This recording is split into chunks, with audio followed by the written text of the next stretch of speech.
Hello, my name is Victor Infante, and I'm the editor of Worcester Magazine and the features editor for the Telegram Gazette, and this is our weekly WoMag rundown. You can tell it's our weekly WoMag rundown because I am wearing this blue shirt for the third video in a row. I don't plan this. I don't even tape these on the same days. Like sometimes I do it on Thursday, sometimes I do it Friday early. I don't know. We're going to try to make some fashion adjustments for the future ones, I promise. I mean, I don't promise hard because, while I do own a bunch of shirts, there's only some that wear to work. That's probably part of the problem. I think I need to expand my fashion horizons a bit, but we'll talk about fashion a little bit later here. First off, on the cover of this week's Worcester Magazine, Richard Duckett takes us into the Hanover Theatre and Conservatory for the Performing Arts Summer Teen Musical Intensive program. You know, this seems to be a really good time for musical theater, and I don't know if we really talk about that much, but we talk about Wicked, of course, but here in Worcester, especially around the Hanover, there's this program, of course, for young people, but there's also the Broadway and Worcester series at the JMAC, and there's the Broadway Touring Company series on the main stage at the Hanover. And, of course, other organizations in town. Greater Worcester Opera comes to mind, a few others. Studio Theatre Worcester, which is going to be doing a production of the musical Superhero, actually, coming up very soon. Richard has a story about that in Sunday's Act section. But yeah, it is I know there's a lot of people out there still who don't like musical theater, and I actually think it is the most rewarding and demanding sort of theater for me, anyways, personally. Possibly as someone who acted when he was younger and is unable to sing a lick and who cannot dance to save his life. Maybe I'm just overly impressed, but it's a good time. If you really like musical theater, or if you want to give musical theater a chance, this is a really good time. So just keep track of what we've got coming up on worcestermag.com and telegram.com, and we will, we'll keep you abreast of what is coming up in the near future every week. Boy, went off on a tangent on that one. And then also in this issue, Meg Trogolo gives us the rundown on Pride events this month in Worcester. Now, in Worcester, we're a little odd because we celebrate Pride twice. The national one in June and the local celebration in September. For the current Pride this month, the most exciting event is probably the Make It Work drag competition. That's make.it.work, WERK, drag competition.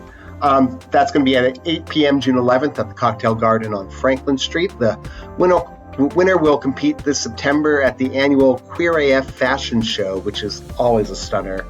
I reviewed it last year and for the Telegram Gazette, and it blew me away. I've been to a lot of fashion shows in a lot of places, and I still find that one to be the most exciting one I've seen. I really did enjoy it immensely, and I enjoyed the drag performances also, but including Raja Gemini was the special guest last year from RuPaul's Drag Race, one of my favorites. But yeah, it's just an amazing energy in that room, and some incredible fashion from both professional designers and student designers. And you know what? From a distance, it gets hard to tell the difference because there's just some stunning work happening there. Also this issue, Meg dives into Dead Civilians, the new hard-edged album from local punk band Body Eviction. And in Last Call, Margaret Smith talks to WPI grad and UMass Chan doctoral candidate Paula Gibbons about biomedical engineering. Science. Yeah, science. Science is a fun topic for us, and I'm very, very glad that Margaret has dove into it wholeheartedly. I hope that you're reading the Woo Science column, which officially runs every other week in the Act section, but she's been sticking a couple extra ones in there. In this week, Margaret discusses why this is the best time ever to be hit by a meteor. No, I am not talking about the events on the evening news. No, it's because of our ability to track them now, but we did receive a note from an editor wondering if there's ever a good time to be hit by a meteor, and I'm just saying, it's a midterm election this year. Sometimes the meteor feels really like it might be a relief, but enough of that. We're not going to dwell on that. We're going to dwell on the positive. Also this week in the Telegram, Richard shares that although the Latin American Festival will remain on hiatus for a second year, there will be a substitute event this year, which is Latin Rhythm 2026. That story is still developing. We don't know a whole lot about it. It's probably going to be a bit smaller in scope and a bit more music-centric, and that's fine. The story's developing, so check back with us in the weeks to come, and hopefully we will have more information. I mentioned before that Richard is also working on, or also has a story on Superhero, which just looks like a fun play. As a confirmed comic book geek as a child and as an adult, a lifelong comic book geek, I suppose, I can really associate with the idea of hiding or taking refuge in comics during the harder times of youth. So it is a play that just really speaks to me. So I really hope that if you see it, please let us know if you enjoyed it. Let us know how you felt. I'm always interested to hear back from people if they go to an event that we wrote about and see what they thought about it. Now, I know people talk about it on Facebook, but I find that people are more nuanced if they send us an actual email. So please, if you do go see something, let us know. I really am interested in what you're up to, what you're thinking about things.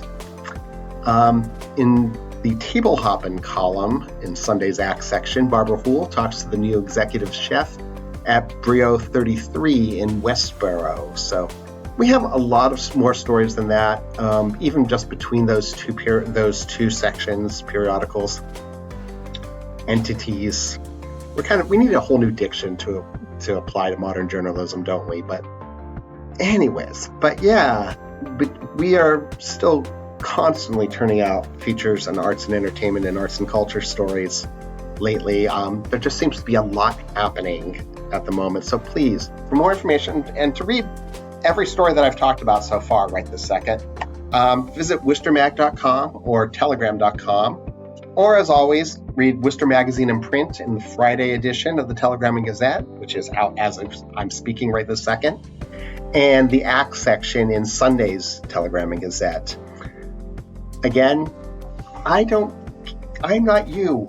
I can't decide which is better, print or online. I really like the feel of a newspaper, but I admit I'm reading online news all day, and that's like in addition to the news that I'm writing and editing. So maybe I'm a print guy at heart, but reality has made me an online guy. I struggle with it, and I know if I'm struggling with it, a lot of you are too. So hey, if you're struggling with that, send me an email. I'd like to know more about that too. I want to know how you read the news or consume the news. We use that phrase. I hate that phrase. That's not a good phrase, but that is what people say.